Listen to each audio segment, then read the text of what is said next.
Meron affordable authentic Japanese food dito sa bayan ng GMA Cavite. At siguradong all good sa sarap at swak na naman to sa budget nyo at mabubusog pa kayo. Kaya ano pang hinihintay nyo? Tara, let's guys go! So today, nandito nga po pala tayo ngayon para mag food trip ng authentic Japanese food. Kasama nga din po pala natin ang mga tropang vlogger ng GMA Cavite na sila Kuya Bunjeng and Goy Jings. At nandito nga po pala kami ngayon sa Hiromitsu Restaurant ng GMA Cavite. At located lang naman ito sa Congressional Road, Barangay San Gabriel, GMA Cavite. Tabi lang naman sila ng arko ng San Gabriel kaya sobrang dali nyo lang sila makikita. Pwede nyo din naman sila i-search sa Google Maps or Waze para mas mapabilis ang pagkita nyo dito. Open nga po pala sila mula 11 AM to 9 PM. At malawak nga din po pala yung place nila dito. Siguro kasya dito mga 30 person at a time. Kaya panigurado kahit marami kayo, kayang-kaya nila kayo i-accommodate. Open nga po pala yung kusina nila dito. Kaya makikita mo na malinis talaga sila mag-prepare ng dish na inahain nila sa inyo. Ang sarap nga din po pala ng ramen nila dito. Solid yung broth at tapos napakadami nga din po pala ng serving nila. Kaya all goods ito para sa lahat. At tapos guys, yung pagkain nila rito talaga naman hindi na magpapatalo dahil sa sarap ng meron sila. Ultimo nga kahit nga ako nasarapan kahit hindi ako mahilig sa Japanese food. At halos lahat ng yan guys naubos ko. At kasama nga rin po pala natin dito si Dabiyahero. Tamang food trip din siya oh. Talaga naman. At ayan na nga guys, tamang dip lang si tropa. Kinain ni Mekos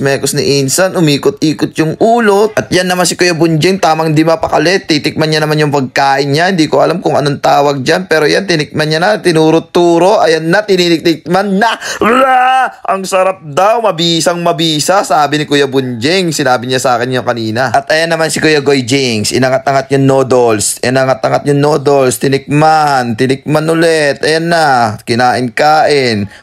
Napakasarap daw at sobrang bisa. Kaya tara na. Punta na kayo rito. Hiromitsu lang sa Kalam. Sabi niya yon kanina guys, promise. At yan naman si ako, si Ajak Tebe. Tinikman, kinain-kain, may gatas pa sa labi. Ayan, kasarap mo Ajak. At ito pa nga guys, seryoso na. At lahat ng kulang na impormasyon nalagay ko na lang po sa comment section. So paano guys, hanggang dito na nga lang din po pala tayo. So again, this is Ajak TV. Take you for sunshine, take you for rain, take you for joy. Ingat, salamat, bye bye, bless!